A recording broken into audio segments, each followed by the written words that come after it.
Good morning, everyone. Good morning, ma'am. Okay, should we start? Yes, ma'am. Many of you are joining late. I don't know why. Make it a point to join on time. Don't be late in joining the meeting. Okay. Now, in the last class and last few classes, we have been learning about routing algorithms. In fact, we learned the network layer. That is, whatever are the functions of network layer, how they are executed, that we have been learning. So network layer is basically concerned with discovering the routes, finding the routes present in the subnet, so that packets can be forwarded from one router to another and in turn to the destination. So we learned some of the important routing algorithms. They belong to either adaptive routing algorithm or non-adaptive routing algorithms. Okay, so we learned flooding, we learned distance vector routing, we learned link state routing, and we also learned hierarchical routing. One important routing technique which I've still not taught you is shortest path routing. I will be taking it up only after college starts, or maybe next week when I go to the college. I will engage a class based on, because I need the Blackboard for that. So for shortest path routing, I will engage in the college. So next part that we have to learn in this chapter is the network layer in the internet. Till now, we have been learning about network layer in general. That is when two systems are connected or multiple systems are connected in a network, whether in a LAN or a WAN or a MAN. In general, what are the functions of network layer that we have been learning? Okay, but henceforth, we will be learning the functions of network layer from the point of view of internet. Now, we all make use of the internet, that is World Wide Web, in order to access the web pages and gain information on our systems, on our computers. Okay, but when we think about internet, there are a lot of things that go into fetching the data from a destination machine onto a source machine, that is from a remote host onto a client machine. So when we talk about internet, there have to be sturdy protocols and methods which allow us to route the data over multiple heterogeneous networks. Okay, why we call it as multiple heterogeneous networks, I will tell you in a few minutes. But what we are going to learn in this particular part of the chapter is we are going to learn the IP protocol, internet protocol. We are going to learn the internet protocol version 4 header, how it looks like. We are going to learn about IP addresses. We are also going to know in detail about certain internet control protocols like ARP, Address Resolution Protocol, or ICMP, Internet Control Message Protocols. So such protocols we are going to learn, and a newer version of Internet Protocol header, that is IP version 6, IPv6. That also we are going to learn as a part of your syllabus. Okay. So we will start off by understanding the internet. Before we understand the internet, all of you have an idea of internet. Doesn't everybody know what is the internet? And you also have been using the internet for so many years now. Okay, so everybody has a little bit of idea about what internet is. First of all, understand internet didn't come up in one night or in one day. All of a sudden, internet was not invented. Internet has evolved. You have to understand the difference between invention and evolution. Invention means all of a sudden you find out something which is new, it becomes an invention or innovation. Whereas evolution means slowly something develops from a very crude model to a very refined model. So internet is not an invention. Internet rather is an evolution. Internet has been evolving over the last 25 or 30 years. It is not that it has come up within a day. Even during the early days of internet, all of a sudden internet was not invented. Internet was conceptualized, was thought about, a framework was developed, and later on small networks got interconnected to form what we call as internet. So when we talk about internet and the protocols that work in the internet, there have to be certain design principles for it. Design principles means when the developers of internet were working on protocols, they had certain things in mind. As I said, all of a sudden internet was not invented, it has evolved. So when the experimental networks were in progress, like for example, I had told you in the previous semester, a network called as ARPANET, if you remember correctly, Advanced Research Projects Agency. So we know about ARPANET. ARPANET was the basis of internet. After ARPANET, other networks have come up, and later on what got developed was internet. So while developing this kind of a network, not exactly internet, but this kind of an internetwork, the developers or those researchers who worked on the protocols, they had certain principles in mind. And those principles are listed on the screen. Now, these are very simple principles. In simple words, they have been mentioned there. The first principle that is there for the internet is make sure it works. Make sure it works means what? What works? The internet works. Means we have to design the internet work in such a way that it should not crash, it should not fail, it should remain working. At the same time, it should not be complicated. The design of the network should be as simple as possible, because it is going to be a worldwide network. It is going to be a network which covers the whole of planet Earth. That is why if the design is very complicated, maybe implementing and maintaining that kind of a network could be very difficult. So design should be simple. If there are options, then very clearly those choices should be made. There should be no ambiguity whenever we are implementing the protocols. And the developers of these internet works, they wanted to exploit modularity. Modularity in the sense, if when a task is very big, we break it down into smaller units, and each unit is called as a module. So if you're thinking of the whole of internet and it's working, it is so complicated. It is such a huge task. So what the developers thought is, we will break down the working of the network into smaller units, and each unit will be a module.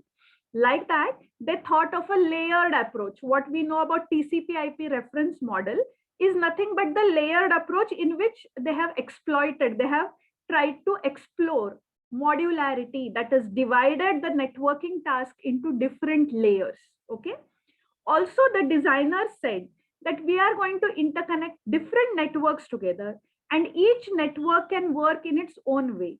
So the developer said, let us expect heterogeneity. Heterogeneity means different networks, interconnectivity among different networks.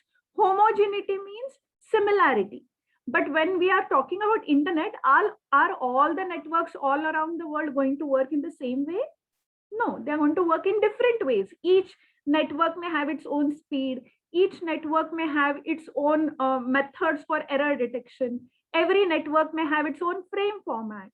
So since networks are different, the developers or the people who are experimenting with internet works, they said, let us expect heterogeneity, not homogeneity. Heterogeneity because networks are going to be of different types. Also, they decided to avoid static options and parameters because internet traffic is dynamic. The way in which packets are transmitted, the traffic that exists on a network is not going to remain same. So they decided to avoid static options and go for dynamic options. Okay. They wanted to develop a good design. Maybe it's not perfect design, but they wanted to develop a good design. Also, one more principle on which they worked was, while sending the data, the sender should be strict. That is, as it is, the data must go. But as the data goes into the subnet, it goes through many routers. So some parts of the routers could be crashing, or some parts of the networks could be congested. So while receiving the data, we should be tolerant. Means if by chance something has gone wrong, if data is incorrect, we have to ask for retransmission. So while sending, send it strictly, correctly, but while receiving, be open to the possibility that there can be errors in the data. Think about scalability. Scalability means today, say about 1 lakh computers are connected in the internet. But tomorrow it is not going to be the same. Tomorrow, more and more computers will get added to the internet. So internet design should be such that it should be scalable. In future, if more number of computers are joining the net, or more number of mobile phones are getting connected to the internet network, your internet should still work. So scalable means as the number of systems increase, the protocol should be able to support that huge size. Okay. And they also thought about performance of the network and cost of implementing the network. They wanted good performance of the internet at less cost. So keeping all these things in mind, the initial design of the internet had taken place, where we had seen how it works in ARPANET. And later on, when ARPANET was shut down, similar networks came into a picture, similar networks came into being. And these networks started getting interconnected to form what we call as today's internet. So the word internet has evolved from the word inter-network. The word internet stands for what? Inter-networks. Inter-networks means what? Interconnectivity among the networks. So you can think of internet as a huge collection of sub-networks. Small networks are getting connected to form a large, wide area network which covers the whole of the earth or the whole of the planet, which we nowadays call as internet. So what is internet? If someone asks you what is internet, what will come to your mind? Generally, what comes to your mind when I ask you the question, what is internet? When I ask you the question, what is internet? The first thing that comes to your mind is data, because we access the internet via data, correct? But internet, the word internet has come from the word inter-network. And purposely I've put this slide on the screen. If all of you can see this slide, can you all see inter-networks? Can you all see that multiple heterogeneous networks are connected together to form what we call as the internet? Okay, so you all can now try to look at the diagram from the bottom. Imagine we have a computer number 1, which is shown in this diagram, which is connected to a LAN, Ethernet LAN. Imagine I have an Ethernet LAN in the college or maybe in my organization. So I have one computer number 1, which is connected to my Ethernet LAN. So these whatever data is generated on my computer, if I want to send it to computer number 2, which is somewhere else. For example, my computer is in US, United States of America, and computer 2 is somewhere in Europe.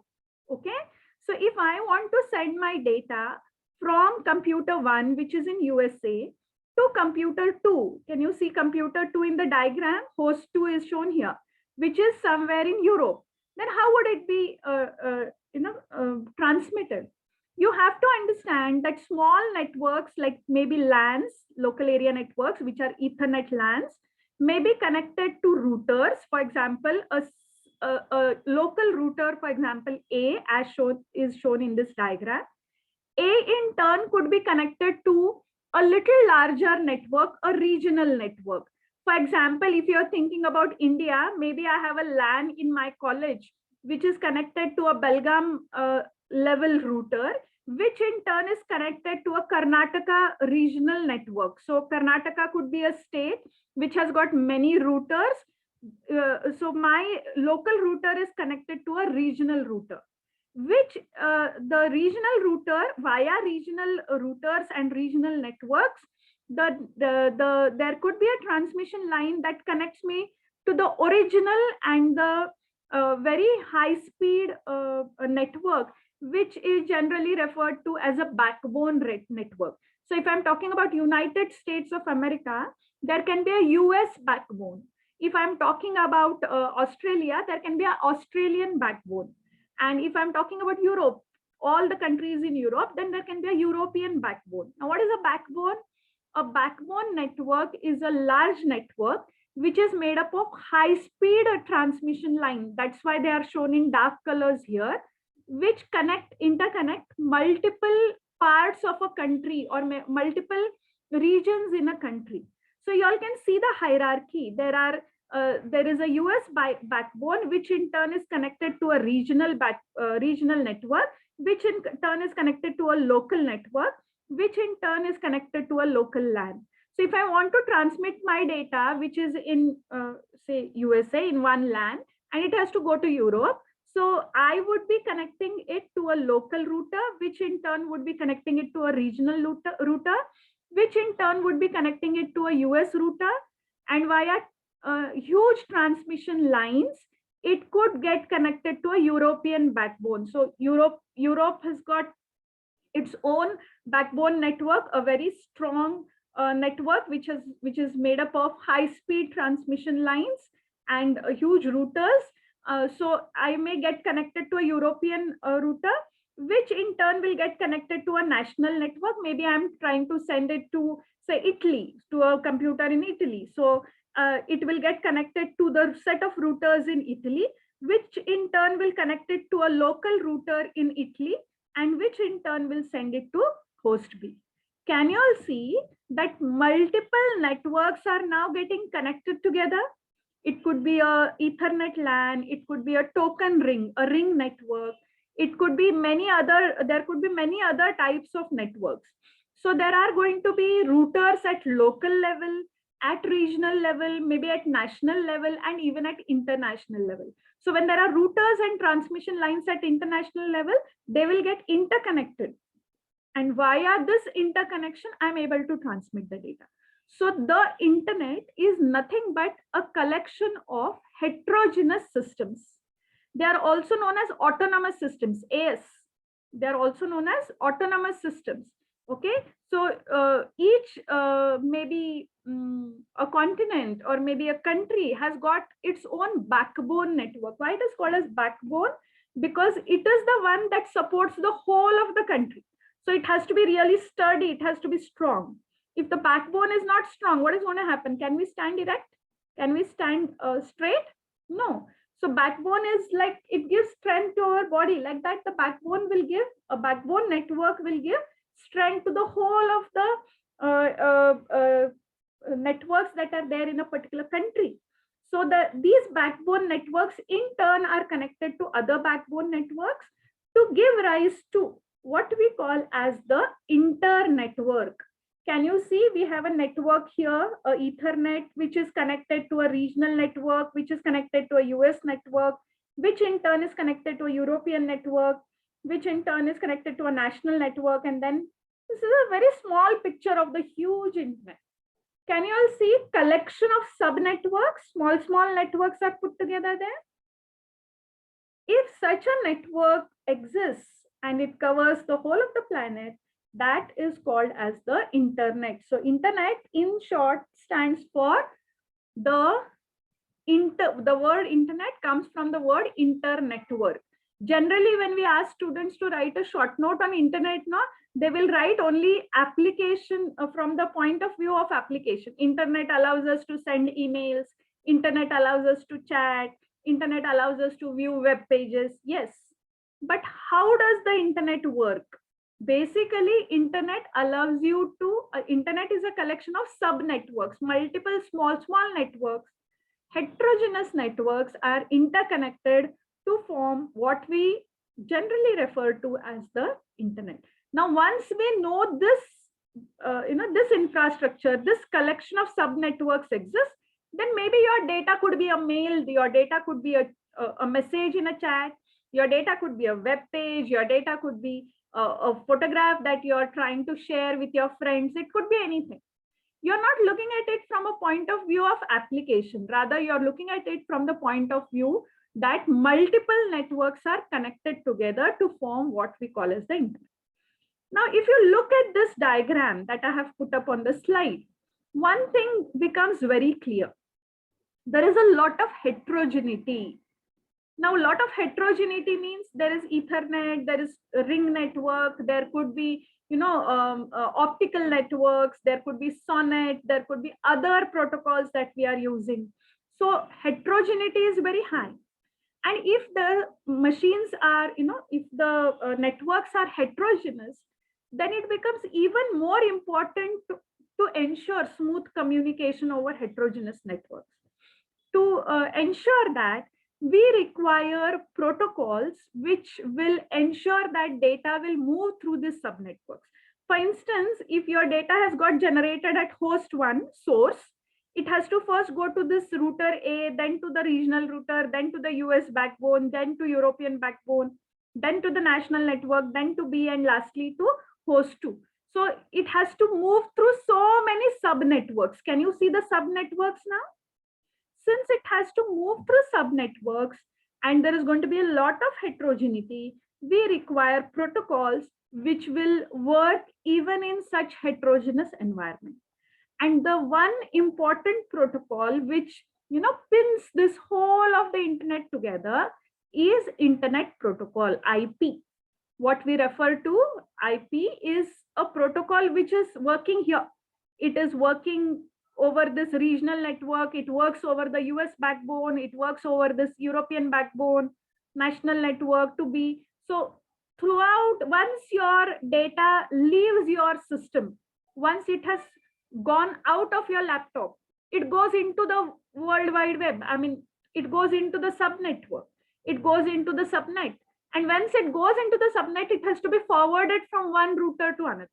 So when it has to be forwarded from one router to another, you have to expect a lot of heterogeneity, and the protocol which pins this heterogeneous subnetworks together is the Internet Protocol. So the Internet protocols are working all over here. They are working at the regional level, they are working at the national level, at the international level, and finally at the host also.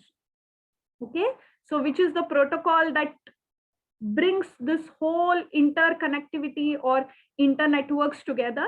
The protocol that holds them together is Internet Protocol, that is IP. Okay, now what is Internet Protocol? We all know what is a protocol. Protocol is a set of rules and regulations.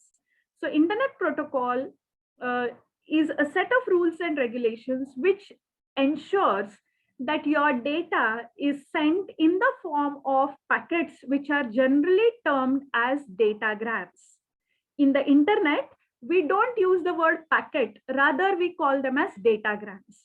So your datagram has to move from the local machine through the regional networks to the national, international networks, and then reach the destination. So there is a packet format. This Internet Protocol has made a packet format, and that packet format is generally referred to as a datagram, and all the data that you want to send will be sent in the form of a datagram.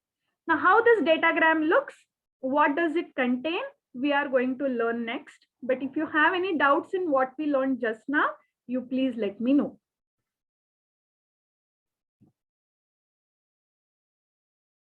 I want you all to enter your attendance in the chat box.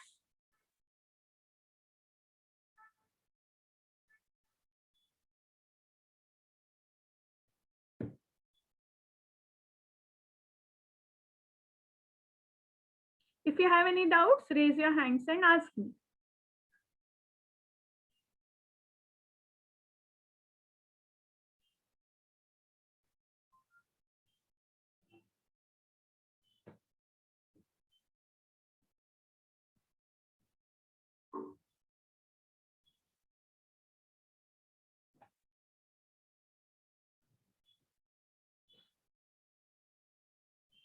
Okay, everybody's entered the attendance.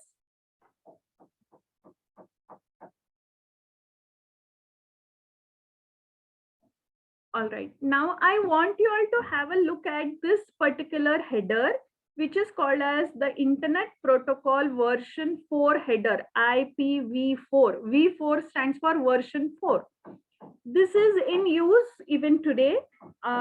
Many of the users, many of the internet users all over the world make use of this format for transmitting their data.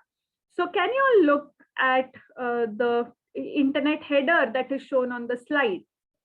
Everybody has to understand this is the Internet Protocol IP version. V stands for version 4 header. This is IPv4 header. So in the Internet Protocol version 4 header, you have to understand there are going to be 1, 2, 3, 4, 5. Can you see 5 rows there? First row, second row, third row, fourth row, fifth row. there is going to be, this header is made up of two parts. One is the fixed part and the other one is the optional part. So can you see the first 5 rows? The first 5 rows make up the fixed part of the header, and down there is one which is shown as options of 0 or more words. That is called as the optional part, which may be there, which may not be there. So fixed part of the header is always there. Optional part is sometimes there, sometimes not there. Every unit of data that you want to transmit through the internet is transmitted in the form of a datagram, and that datagram header is shown here. Everybody try to understand this, how your header will look. I'll try to draw and show you. Okay, a header is a datagram is generally like this. It is a packet. I don't know if I'm drawing it well. Okay, now this is a packet. Now this part is called as the header, H. I will show it as a H. Okay. And here is your data. I'll show it as D. Okay, so every packet of data in internet, it is called as a datagram. So what I've shown here, what I've drawn just now is a datagram. And in that datagram, there is a header H and there is data part. Now this header is shown in this diagram. What is shown here on the screen is header.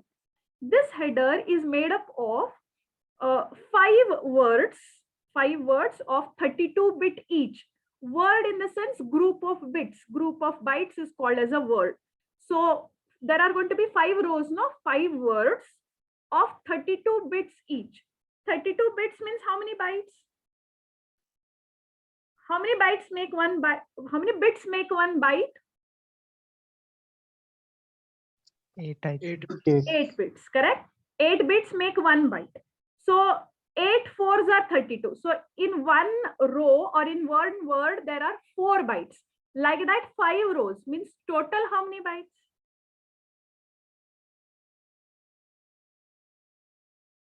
32 bits means how many bytes? 4. 4 bytes, because 32 divided by 8 will give you 4 bytes. 4 bytes, you have 5 such rows. How many rows are there? 5 rows. So 4 into 5 is how much? 20. 20.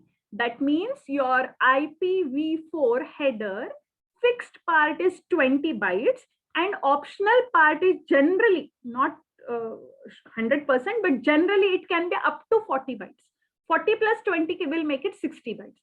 So fixed part is what we are going to learn now. The IPv4 header is made up of 20 bytes. And all those 20 bytes, are shown there in the form of words of 32 bits each. What these 32 bits are, you can see the scale on top. What these 32 bits indicate is they contain fields, and each field will contain some information that is required for transmission of data. The header is made up of 20 byte fixed part and a 40, generally not sure, 40 byte optional part, but not full 40 bytes will be used. Sometimes 2 bytes will be used, 3 bytes will be used. That's why this part, the optional part, if you all can see, is not fixed. It is variable. That tilde symbol that you can see there indicates that it is a variable length field. And this 20 bytes that we have are divided into 32 bits, 5 words, and these 32 bits are indicated in the diagram. Usually in the exam, you are asked to explain the IP version 4 header. So you're supposed to draw the diagram and each field is used for what, that you have to explain. Okay. So now, if you all can see the first 16 bits, only this much you see. This is total 32 bits. So half of it is going to be 16 bits, correct? In the first 16 bits, you see on top the scale, first, second, third, fourth, means up till here there are only 4 bits. The first 4 bits are called as version bits. The first field in the IPv4 header is the version field, and it is to indicate the version, only 4 bits are used. These 4 bits will indicate the version of the IP protocol that is being used to transmit the data. Currently, we are talking about version 4. So here, what will be indicated is the version 4 of Internet Protocol. So the first 4 bits are used to indicate it. It's a field which is used to indicate the version of Internet Protocol. Okay. Next comes IHL, Internet Header Length. IHL is again a 4-bit field and it stands for Internet Header Length. It indicates the total length of the header. Just now I told you your header, the Internet Protocol header is made up of 20 bytes fixed part and there is an optional part.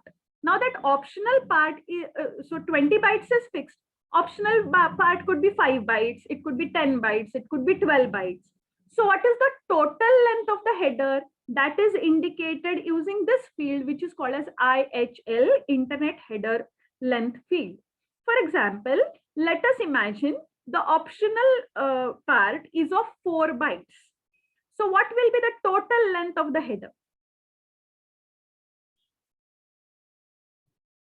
The optional part has got, imagine, 4 bytes. So tell me what will be the total length of the header? Are you listening to what I'm saying? 32, ma'am. No. How much is the fixed part?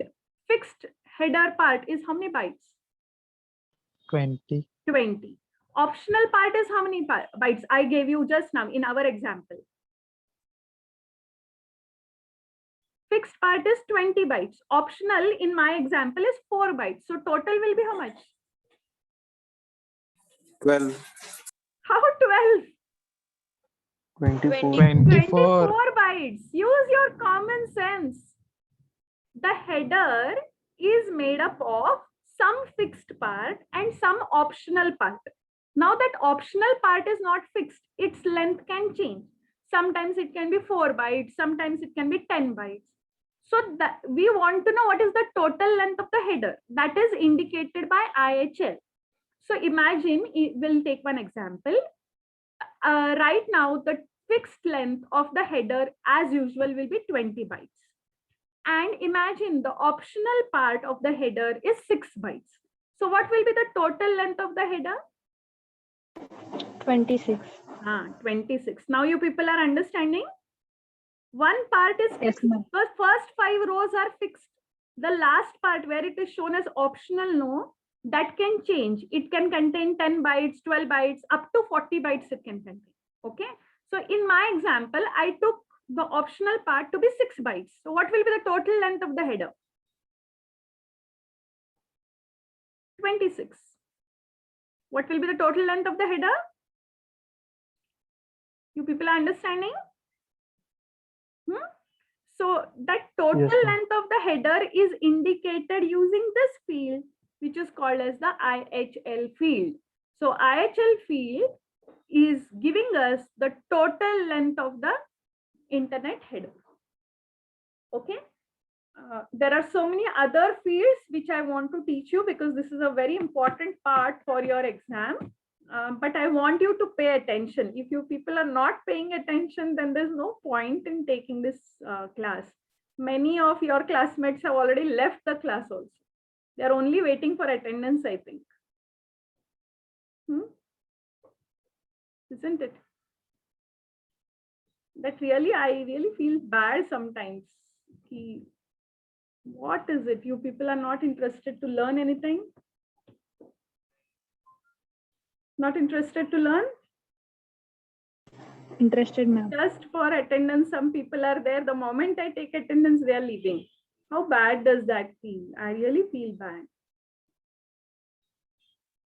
And this is quite important. I'm trying to make an attempt to make you all understand it. Anyways, you're quite grown up adults. So you understand what is good for you and what is not. We'll stop here. And I will once again start by taking the Internet Protocol version 4 header. In the next class, we will learn it in detail. Okay. Do you have any doubts? No, ma'am.